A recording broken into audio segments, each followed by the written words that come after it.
13,200 hours under constant fear for life. 550 days of chanting azadi, desperate for freedom. And 73 years since a promise was made, the right to self-determination. While the world experienced a dim reflection of lockdown in 2020, only Kashmiris know the true horrors of a ceaseless lockdown. This is the state of Indian illegally occupied Jammu and Kashmir, and these are the lives of 12 million people, not living, but merely surviving.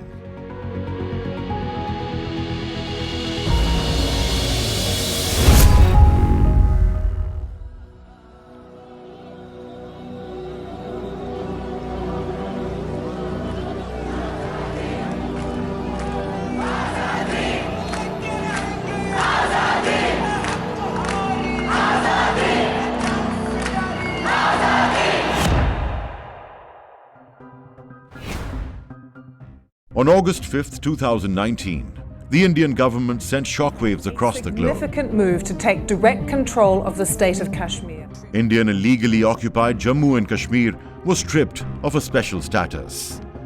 This special status forbade outsiders from settlement, from buying land, from holding local government jobs, and from acquiring scholarships. August 5, 2019, undid the partition plan of June 3, 1947. A right guaranteed to the people of Indian subcontinent, especially to the princely states. UN Security Council resolutions of 1948 are also based on the authority of partition plan. In the same sequence, Article 370 of the Indian Constitution was designed to protect the rights of Kashmiris, as guaranteed in both the partition plan and the United Nations Security Council resolutions. Indian illegally occupied Jammu and Kashmir is hence an illegal act violating the very authority based on which Pakistan and India were created. In the first 10 months, the economy suffered a loss of $5.3 billion. Kashmiri exports have dropped by 62%. Blockouts never stop. Hundreds of people are still detained.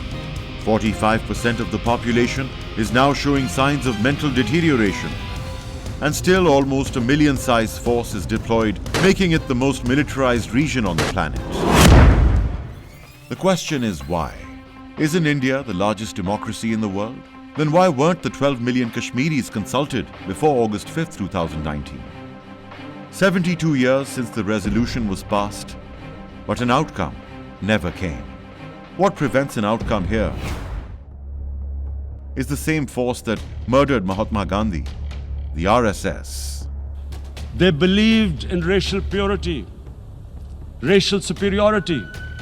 The saffron plague now controls the government of India. It's exactly this racist mindset that targets minorities. With racial superiority, these illusions of Aryan superior race is arrogance. We already have a model in the world. I don't know why we don't follow it. It has happened in the Middle East. You have to look at if the Israeli people can do it, we can also. What does this tell us? Article 370 was revoked to change demographics. In the first week of its passing, the domicile law granted 33,000 certificates to outsiders, and in 1 year, 430,000. How long before its Muslim majority vanishes? The domicile law and the Citizenship Amendment Act both will pave the way for this to happen. Sanghi settlement in Kashmir spells extreme violence against Muslims in future. Are we waiting for a genocide? In a region with 3 nuclear powers, Indian tactics and policies are dangerous signs of an impending disaster in South Asia. In Ladakh, India has forced an unnecessary escalation with China. Before the carefully orchestrated Balakot strike in Pakistan, one Indian news anchor knew all about it. The people will be elated, he said. This is good for the big man in this season.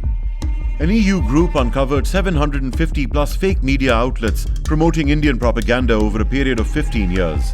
The purpose of this vast disinformation campaign? To discredit Pakistan internationally. To actually push a very pro-Indian agenda.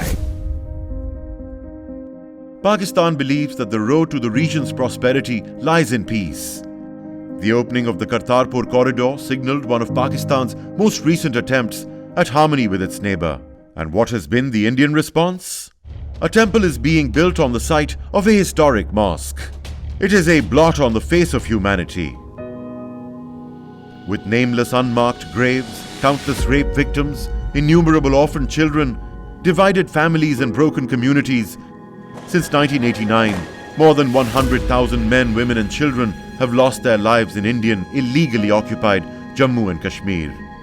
Until it decides to respect the UN resolution of 1948, this human tragedy will continue to haunt us all. पंजाए जुल्म व जहालत ने बुरा हाल किया, बन के मिकराज हमें बेपरो बेबाल किया। तोड़ इस दस्ते सितम